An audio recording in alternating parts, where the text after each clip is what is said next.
देखिए, रोज़ा इफ्तार पार्टी का मतलब ही नहीं बनता है। ये बिना बात के रोज़ा इफ्तार पार्टी होती तो भारत में जब हम 70% हैं तो हमारा फलाहार की व्यवस्था नहीं होती है। ये 30% है तो इनकी रोज़ा इफ्तार की व्यवस्था। ये अपनी बीवियों को परेशान करते हैं, मारते हैं, तोड़ते हैं। क्या एक वो होता है क्या वो हलाला 3 तलाक के बाद अब जब उसको आपको पुनः अपनाना है तो आप उसको किसी मौलवी के पास भेज दोगे कि बिस्मिल्लाहिर्रहमानिर्रहीम। अस्सलाम वालेकुम दोस्तों इस्लाम मुखालिफिन कुछ ऐसे पंडित भी हैं जो अभी रमज़ान स्टार्ट होने पर जो है वो बकवासात कर रहे हैं और कह रहे हैं कि इफ्तार पार्टी भी नहीं होनी चाहिए। मतलब कि कोई मुसलमान किसी अपने भाई की जो है वो दावत भी नहीं कर सकता। दूसरी तरफ पंडित का कहना था कि ये जो है वो अपनी बीवियों को मारते हैं, तोड़ते हैं, बहुत जुल्म करते हैं और अपनी बीवियों का हलाला करवाते हैं। अपनी बीवी को कहते हैं कि जाओ जो है वो किसी मौलवी के साथ एक रात गुजारो, उसके बाद जो है वो आप मेरे साथ दोबारा निकाह कर सकती हो। तो इस तरह के जो है वो बकवासात कर रहा था पंडित। बहुत ही जो है वो घटिया बकवास उसने की। आइए हम वो क्लिप देखते हैं, उसके बाद डॉक्टर जाकिर नाइक साहब का जवाब भी जानते हैं। आइए वीडियो को स्टार्ट करते हैं। देखिए, रोज़ा इफ्तार पार्टी का मतलब ही नहीं बनता है। ये बिना बात के रोज़ा इफ्तार पार्टी अगर आप रोज़ा इफ्तार करते हो तो नवदुर्गा भी तो बेचारे संत लोग खोलते हैं, हमारा पूरा देश खोलता है, राजनीतिक नेता भी व्रत रखते हैं। तो उनको भी एक कमेटी ऐसी बनानी चाहिए कि रोज़ा इफ्तार हो रहा है तो नवदुर्गा के व्रत भी खुलने चाहिए। तो भारत में जब हम 70% हैं तो हमारा फलाहार की व्यवस्था नहीं होती है। ये 30% है तो इनकी रोज़ा इफ्तार की व्यवस्था। इनकी बीवियां प्रताड़ित होती हैं, ये अपनी बीवियों को परेशान करते हैं, मारते हैं, तोड़ते हैं। क्या एक वो होता है क्या वो हलाला है, ये अपनी बहन बेटी अपनी बीवी के साथ हलाला कराते हैं। कहते हैं फिर आओगे मेरे पास। आप बताइए, जिस बीवी को आप 3 तलाक देते हो, 3 तलाक के बाद अब जब उसको आपको पुनः अपनाना है तो आप उसको किसी मौलवी के पास भेज दोगे कि जा एक रात को सो के आ। ये है क्या? My name is Dipon Chakravarti, and I am a student as well. I am pursuing graduation, and I also work in a call center. And my question is, why is it important for a woman to marry a third party if she wants to go back to her first husband after her first husband has given her talaq? भाई साहब का सवाल था कि जरूरी क्यों है कि अगर एक औरत अपने शोहर के साथ तलाक हो जाता है तो उसे दूसरे से थर्ड पार्टी से शादी करना जरूरी क्यों है पहले शोहर से वापस करने के लिए। ये सवाल है। सवाल अभी दोहरा है, जवाब दे रहा हूं मैं। ये लोगों को गलतफहमी है कि अगर मियाँ बीवी का तलाक होता है और अगर वो फिर से शादी करना चाहते हैं, ये गलतफहमी है लोगों की कि उसको तीसरे से शादी करना फर्ज है।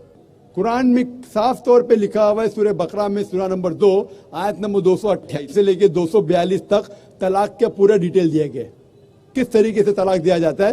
पहले मैंने कहा था कि आपस में समझौता होना चाहिए, नहीं होता है तो गेट एन आर्बिट्रर, एक बड़े को बुलाओ, शोहर की तरफ से बीवी की तरफ से समझौता करो। नहीं होता है तो तलाक बोलने के बाद इद्दत के 3 माह है।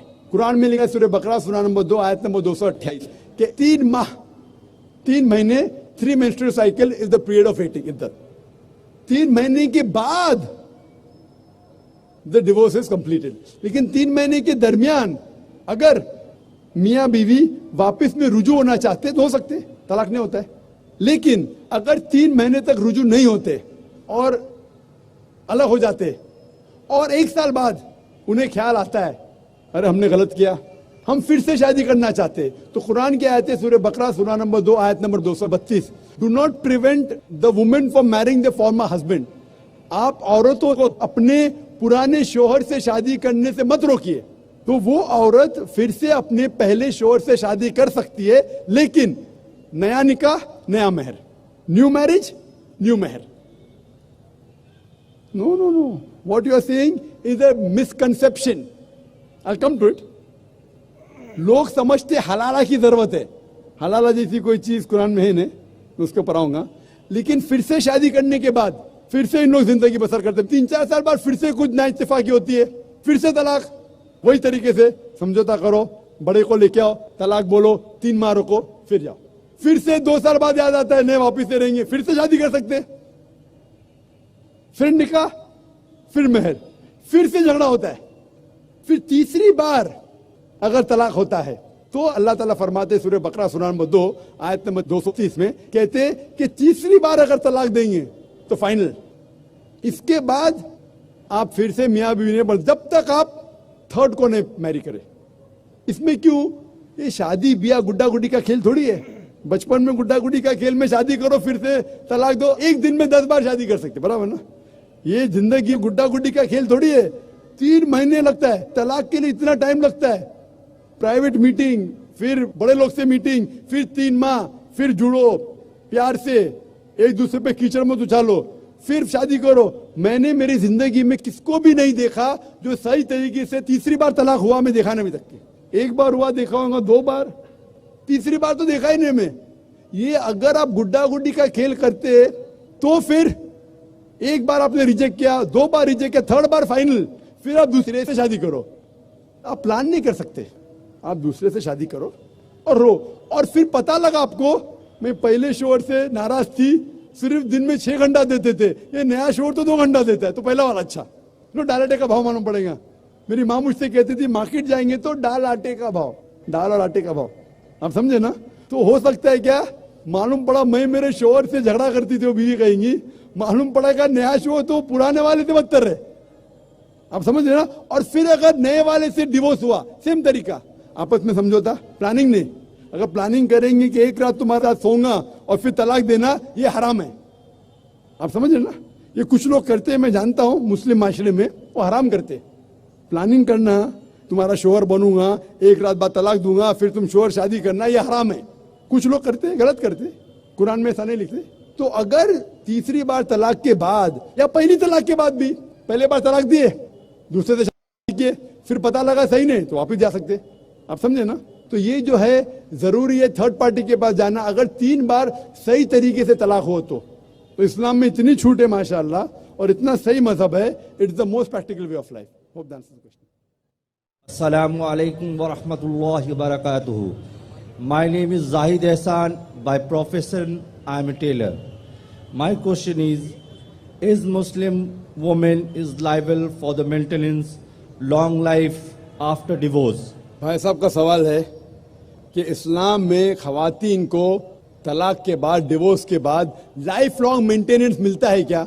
इस्लाम में जो हुकूक है खवातीन के, वो अल्हम्दुलिल्लाह इतने अच्छे हैं कि तुम्हारे लाइफ लॉन्ग मेंटेनेंस से अच्छे। इंडियन लॉ में लाइफ लॉन्ग मेंटेनेंस है। कुछ साल पहले कितना देते थे? 400-500 रुपये, और कितना अभी जरा बढ़ गया है। वो क्या है? इस्लाम में महर है। महर मतलब शादी के टाइम पे ही महर मुकर्रर कर सकते। कुरान की आयत है कि आप सोने का पार्ट भी दे सकते। कौन से इंडियन कोर्ट में सोने का पार्ट देते? Life long maintenance. तो इस्लाम के अंदर महर है। महर की कई वजह हो सकती, वो महर लेके अपने वालिदैन को दे सकती है, अपने लिए फ्यूचर की रह सकती है, तलाक के बाद काम आ सकता है। लेकिन जब तलाक होता है तो इद्दत के दरमियान जो 3 माह है उसका मेंटेनेंस शोहर देता है। अगर माँ पेट से है तो जब तक वो बच्चा जन्म देती है उस टाइम तक उसका मेंटेनेंस भी होता है। और अगर बीवी के पास बच्चे हैं तो जब तक बच्चा बालिग होता है उस टाइम तक बच्चे का मेंटेनेंस शोहर देगा। लेकिन लाइफ लॉन्ग क्यों नहीं? क्योंकि इस्लाम में महर तो उसका है, वो महर कुछ भी पूछ सकती है, अगर कम पूछी तो उसकी गलती, महर तो मिल गया। क्योंकि डिवोर्स होने के बाद औरत वापस से नई शादी कर सकती। उसके बाद अल्लाह के रसूल कहते हैं कि सबसे बेहतरीन वो चैरिटी में जो माँ बाप अपनी डिवोर्स बेटी को अच्छे से देखभाल करते। तो माँ बाप देखभाल कर सकते, भाई कर सकता है, भाई ने करा तो माशरा करेगा, माशरा ने करे तो इस्लामिक स्टेट करेंगे। और अगर कहेंगे कि शोहर को देना चाहिए तो मुझे एक नया लेक्चर देने पड़ेगा, मेन्स राइट्स इन इस्लाम, आदमी के हुकूक। क्योंकि इमेजिन उसको महर भी देने का है, इद्दा का मेंटेनेंस भी देने का है, लाइफ लॉन्ग बोलेंगे, वो नई शादी करेगा उसको नया महर देने का। आदमी पे जुल्म थोड़ी करना चाहता अल्लाह ताला। तो आदमी जब महर दिया, अगर डिवोर्स हो गया, औरत का तो इतने ख्याल रखने वाले लोग हैं, बाप है, भाई है या बेटे है, माशरा है, वो नई शादी कर सकती, उसका नया शौक उसको दूसरा महर देगा। ये आदमी जो डिवोर्स हो गया वो जब नई शादी करेगा उसको नया महर देने का, तो नया महर देने का, पुराने बीवी को मेंटेन करने का, तो मुझे नया लेक्चर देने पड़ेगा, मेन्स राइट्स इन इस्लाम, आदमी के हुकूक। तो अल्लाह ताला जस्ट है, बराबर है, औरत ऊंची नहीं है आदमी से, आप समझे ना? तो इसीलिए अल्लाह सुब्हाना व तआला ने सही इंतजाम किया है। लेकिन खवातीन का ख्याल भी रखा है कि अगर उसको जरूरत पड़े तो माशरे के दूसरे लोग उसका ख्याल रखेंगे। Hope that answers the question. तो दोस्तों ये थी आज की वीडियो। उम्मीद करते हैं वीडियो अच्छी लगी होगी। ऐसी ही इंफॉर्मेटिव और इस्लामिक वीडियोस के लिए चैनल को सब्सक्राइब करें। मिलते हैं नेक्स्ट वीडियो में। अल्लाह हाफिज़।